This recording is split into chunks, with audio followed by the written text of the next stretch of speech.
नमस्कार, आप देख रहे हैं चौकस भारत में आपका दोस्त ब्रजेंद्र। विपक्षी एकता को मजबूत करने की मुहिम लगातार चल रही है। जितनी भी पार्टियां हैं अपने अपने स्तर से ज़मीन तैयार कर रही है। मजबूती और एकता बनाने के लिए लगातार एक दूसरे से मुलाकात जारी है। इसी क्रम में कई ऐसे पार्टियां हैं, कई ऐसे दल हैं जो गुप्त रूप से भी मुलाकात कर रहे हैं, बात को मनाने की कोशिश कर रहे हैं।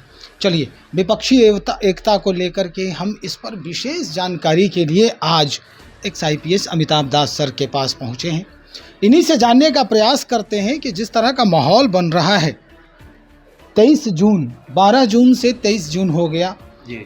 उसके बाद अभी भी संशय, लोग कह रहे हैं कि इस पर संशय है, क्योंकि कब कब क्या होगा ये कोई नहीं जानता है। माहौल जो बन रहा है एकता बनाने की, क्या वाकई में बीजेपी के खिलाफ ये मुहिम चल पाएगी? नहीं, मुहिम तो ज़रूर चलेगी। और मैं तो मानता हूँ कि अभी जो देश के हालात हो गए हैं, जो मोदी ने कर दिए हैं देश के हालात, तो विपक्ष की एकता तो मतलब समय की मांग है। अच्छा। है ना, कि क्योंकि मोदी को उखाड़ने के लिए विपक्षी दलों का साथ आना समय की मांग है। मतलब समझिए कि आप इस देश के अस्तित्व का सवाल है। क्योंकि मोदी ने 9 साल में अपनी जुमलेबाजी से, हवाबाजी से, नफ़रत की राजनीति से इस देश को रसातल में पहुंचा दिया है। ये मतलब मेरा आकलन है, हो सकता है कुछ लोग नहीं सहमत हों। और कोई भी बड़ा वादा मोदी ने पूरा नहीं किया 9 साल में। मैं दर्शकों को एक बार याद दिला दूँ, 15 लाख रुपए सबके अकाउंट में आएंगे, आज तक नहीं आया। 100 दिन में देश का काला धन विदेशों से आ जाएगा, आज तक नहीं आया। है ना, 2 करोड़ नौकरियां मिलेंगी हर साल, आज तक नहीं आई। है ना, उसके बाद 100 स्मार्ट सिटी बन जाएंगे, एक भी स्मार्ट सिटी नहीं बना। बुलेट ट्रेन चल जाएगा, एक भी बुलेट ट्रेन नहीं चली। साधारण ट्रेनों पर ज़रूर आफत आ गई है। दाऊद इब्राहिम पकड़ा जाएगा, दाऊद इब्राहिम आज़ाद घूम रहा है। तो मोदी ने जुमलेबाजी, हवाबाजी और इन सब चीज़ों के अलावा कुछ किया नहीं है। सिर्फ ये गौतम अडानी के आदेश पालक के रूप में काम करते रहे हैं, और अब तो कुछ महीनों से ब्रजभूषण शरण सिंह के अंगरक्षक बन गए हैं मोदी जी। तो देश की स्थिति अभी बहुत ख़राब है और विपक्ष की एकता जो है वो समय की मांग है। और मैं दर्शकों को ये भी बताऊं कि सिर्फ विपक्ष के वोट बिखर जाने की वजह से मोदी की जीत होती रही है। 2019 में जब इतनी मतलब बड़ी जीत हुई मोदी की, और कहते हैं कि 300 से ज़्यादा सीटें भाजपा ने जीती लोकसभा में, यदि आप वोटों का प्रतिशत देखिए, परसेंटेज देखिए वोट का, तो सिर्फ 37% वोट भाजपा को मिले, यानी कि 63% वोट उसके खिलाफ गए। तो इतने खिलाफ वोट जाने के बावजूद, चूँकि विपक्ष के वोट बिखर गए थे, तो इस वजह से इनकी सरकार बन सकी। तो अब ये सबक विपक्ष ने भी सीख लिया है, और जनता का दबाव भी है कि भाई विपक्षी पार्टी एक मंच पर आए। अब बहुत हुआ, जनता भी त्राही त्राही कर रही है, महंगाई से, बेरोज़गारी से। 1200 रुपया में गैस सिलेंडर बिक रहा है, रोज़गार का कोई अता पता नहीं है, जनता भी बिल्कुल त्राही त्राही कर रही है। तो विपक्ष की जो है एकता, जिस तरह 1977 में इंदिरा गांधी को विपक्षी दलों ने मिलकर हटाया था, फिर बाद में एक बार राजीव गांधी के खिलाफ VP सिंह के समय विपक्ष की एकता बनी थी, तो एक बार फिर ये बात आ रही है। अब उसमें देखिए दूसरा जो पेंच है वो ये है, जो आपने कहा कि अभी भी संशय की स्थिति बनी है 23 जून की बैठक को लेके, तो वो तो इसलिए है क्योंकि पलटू राम की राजनीतिक महत्वाकांक्षाएं बहुत बढ़ गई हैं, और नीतीश कुमार खुद चाहते हैं कि मतलब ये एक विपक्ष का नेता बनने या एक विपक्षी का चेहरा बनने के लिए।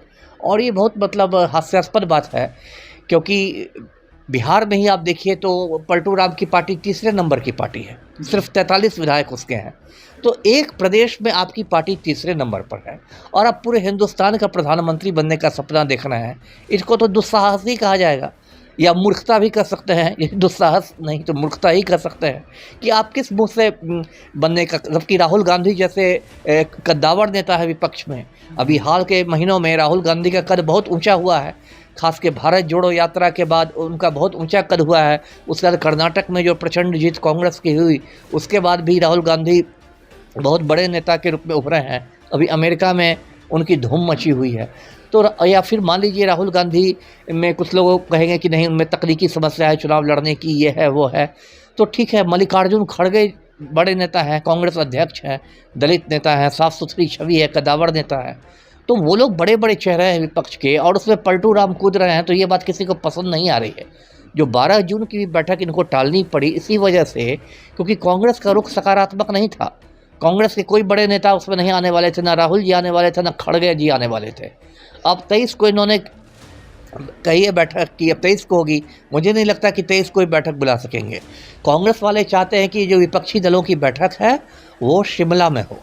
हिमाचल प्रदेश में कांग्रेस की सरकार है और हिमाचल प्रदेश की राजधानी शिमला में वो लोग ये बैठक करवाना चाहते हैं। अभी प्रचंड गर्मी पड़ रही है तो एक और उनको बहाना मिल गया कि भाई कुछ ठंडी हवा खाओ शिमला आके।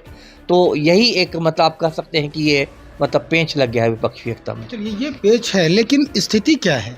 स्थिति ये है कि एक को मनाओ तो दूसरा रूठ जा रहा है और दूसरे को मनाओ तो तीसरा रूठ जा रहा है। मसला बस एक ही है, लोगों की मांग है। अब कल ही की बात है, बसपा वालों ने कहा कि मायावती को अगर प्रधानमंत्री बना दिया जाए तो हम इस पूरे विपक्षी खेमे में शामिल हो जाएंगे और सपोर्ट करेंगे बीजेपी को हटाने में। अब नेता कौन है, इसके बारे में सबसे ज़्यादा चिंता सता रही है लोगों को कि अब अगर विपक्षी खड़ा हो रहे हैं बीजेपी के खिलाफ तो नेतृत्व कौन करेगा? नहीं देखिए, ये सवाल पहले भी बहुत लोग कहते हैं, लेकिन ऐसा नहीं है कि हमेशा ये नेतृत्व की बात आई है। आपको याद होगा, दर्शकों को मैं याद दिलाऊं कि 77 में जब इमरजेंसी के दौरान चुनाव हुए थे, इंदिरा गांधी ने करवाए थे, तो 4 बड़े बड़े विपक्षी दलों ने मिलकर जनता पार्टी का गठन किया था। और उस समय तो ऐसे हालात थे इमरजेंसी के कि बहुत बड़े बड़े नेता जेल के भीतर थे और उस समय किसी भी एक व्यक्ति को प्रधानमंत्री का चेहरा नहीं बनाया गया। सरकार जब जनता पार्टी को बहुमत मिल गया तब मोरारजी देसाई प्रधानमंत्री बने, है ना, लेकिन उसके पहले उनको चेहरा के रूप में प्रोजेक्ट नहीं किया गया था।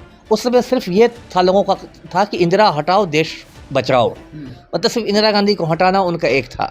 तो आज भी विपक्ष की जो एकता होगी, हो सकता है उसमें चेहरा नहीं बने, क्योंकि सबकी महत्वाकांक्षा रहती है। ममता बनर्जी सोचेंगे कि मैं क्यों नहीं पीएम बनूं, कोई सोचेंगे मैं क्यों नहीं, मतलब केसीआर सोचेंगे मैं क्यों नहीं बनूं, केजरीवाल सोचेंगे मैं क्यों नहीं बनूं। तो ये बात हो सकती है, लेकिन एक मोदी विरोध का इनको मंच मिल गया है विपक्ष को कि भाई मोदी हटाओ देश बचाओ। इस नारे के साथ विपक्षी एकता हो सकती है और वो अवश्य संभावी, वो एकता होनी ही होनी है। जैसे अभी संसद के बहिष्कार के हमने देखा, जो नए संसद भवन का उद्घाटन हुआ 28 मई को, तो उसमें देखिएगा कि विपक्ष की लगभग सारी बड़ी पार्टियों ने मिलकर उसका बहिष्कार किया। चंद्रबाबू नायडू भी बहिष्कार कर रहे थे, लेकिन अचानक से सपोर्ट में खड़े हो गए और अमित शाह जी से जाकर मुलाकात भी की। अरे चंद्रबाबू नायडू अपने ससुर का नहीं हुआ तो विपक्ष का क्या होगा, है ना। मैं तो यही कहूँगा, दर्शकों को मैं याद दिला दूँ कि चंद्रबाबू नायडू जो आंध्र प्रदेश के पूर्व मुख्यमंत्री, वो तेलुगु देशम के नेता हैं और एनटी रामाराव उनके ससुर हुआ करते थे। और बाद में चंद्रबाबू नायडू ने अपने ससुर के खिलाफ ही बगावत की और ससुर को ही हटा के वो मुख्यमंत्री बने आंध्र प्रदेश के। और ससुर को इतना बड़ा सदमा लगा रामाराव को कि समझिए उनकी मौत ही हो गई, हार्ट अटैक हो गया। तो ये तो चंद्रबाबू नायडू तो थाली के बैगन जैसे लोग हैं, ये लोग इधर से उधर लुढ़कना इनका धर्म है। तो इनको अंत समय में कुछ अमित शाह तो तड़ीपार गृह मंत्री हो सकता है कुछ धमका दिया हो कि भाई आपके यहाँ ईडी का रेड हो जाएगा, उस मामले में सीबीआई की जांच शुरू हो जाएगी। तो ये लोग तो साम दाम दंड भेद जो चारों है, चाणक्य नीति के जो 4 हिस्से हैं, चारों का इस्तेमाल करते हैं। तो कुछ बंद कमरे में कुछ गुफ्तगू हुई होगी तो उसमें कुछ धमकाया गया होगा, हो सकता है कुछ मतलब पुचकार के बात की गई हो तो उन्होंने बदल लिया। लेकिन आज की तारीख में चंद्रबाबू नायडू कोई बड़े खिलाड़ी नहीं है, मतलब विपक्ष में भी कोई उनकी पूछ नहीं है। एक समय था जब उनकी पूछ थी, अब तो वो आंध्र प्रदेश में भी हाशिए पर हैं। आखिर में बस एक ही सवाल है सर, क्या लग रहा है आपको 23 तारीख के जो यहाँ पर कार्यक्रम होने वाला है बिहार में, अभी तक तो बिहार में ही कहा जाए, बापू सभागार में, इसमें क्या वाकई में ये क्रांति जो है उसकी शुरुआत होगी या बीजेपी के खिलाफ? नहीं, उसकी तो संभावना बहुत है ही। भारतीय जनता पार्टी वाले ये कह रहे हैं कि मेंढकों को एक तराजू पर तोलना आसान नहीं है। नहीं, मेढकों को एक तराजू पर नहीं तोलना, वही इंदिरा गांधी के समय भी लगा था कि नहीं आसान है ना। लेकिन फिर उनका, और सबसे बड़ी बात है कि आप यही वाजपेयी जब प्रधानमंत्री थे तो भाजपा वाले कहते थे कि अटल जी का कोई विकल्प ही नहीं है, अटल जी का कोई विकल्प ही नहीं है। मैं आपको 2004 के चुनाव की याद दिला दूं, उसमें भाजपा वाले मंत्र की तरह जपते थे कि अटल जी का कोई विकल्प ही नहीं है। और जब चुनाव हुए तो अटल जी को उखाड़ के फेंक दिया गया और डॉक्टर मनमोहन सिंह प्रधानमंत्री बन गए।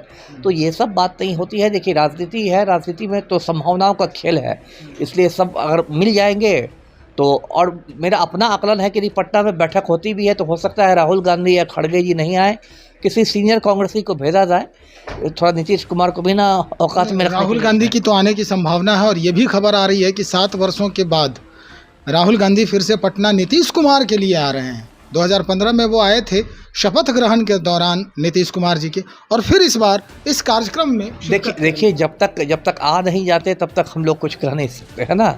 अंतिम क्षण में भी ये बदलते हैं, लोगों के कार्यक्रम बदलते हैं। एक आप सुनते होंगे सरकारी में अपरिहार्य कारणों से, सरकारी में बड़ा प्रिय ये एक चलता है, अपरिहार्य कारणों से इसको टाल दिया गया, अपरिहार्य कारणों से इसको स्थगित कर दिया गया। तो हो सकता है अंत में अपरिहार्य कारणों से राहुल गांधी की यात्रा टल जाए, हो सकता है बस नीतीश कुमार को उनकी औकात बताने के लिए ही टाल दें। तो राजनीति में कुछ हो सकता है, लेकिन एक बात पक्की है कि विपक्ष की बहुत बड़ी गोलबंदी हो रही है इसके खिलाफ, मतलब भाजपा और मोदी के खिलाफ। जी चलिए सर, जानकारी के लिए बहुत शुक्रिया। हमारे साथ एक्स IPS अमिताभ दास सर, इन्होंने जो कहा है वो बिल्कुल सोचने पर मजबूर कर सकता है कि जिस तरह की गोलबंदी बन रही है बीजेपी के खिलाफ, ये तो बिल्कुल साफ है और सत्य भी है। लेकिन जिस तरह से लोग इस गोलबंदी को बना रहे हैं और इसमें अभी भी जिस तरह का समय जो है वो चेंज हो रहा है लगातार, और संशय जो बरकरार है, वो निश्चित तौर पर ये सोचने पर मजबूर कर सकता है कि क्या वाकई में फिर से ये डेट टाला नहीं जाएगा। सर ने कहा ही कि शिमला में भी बात चल रही है, क्योंकि गर्मी का माहौल है, मौसम है और कांग्रेस की वहाँ पर सरकार है, तो ये बात भी लाजमी है और जायज़ है कि हो सकता है कांग्रेस अपने तरफ से सबको आमंत्रित करे शिमला पहुँचने के लिए। देखते हैं 23 तारीख में कुछ ही दिन बाकी रह गए हैं, क्या कुछ होता है, बदलाव कैसे आते हैं और गोलबंदी कितनी मजबूत होती है इन लोगों की, यानी विपक्षियों की, बीजेपी के खिलाफ। बने रहें आप हमारे साथ, बहुत शुक्रिया आपका।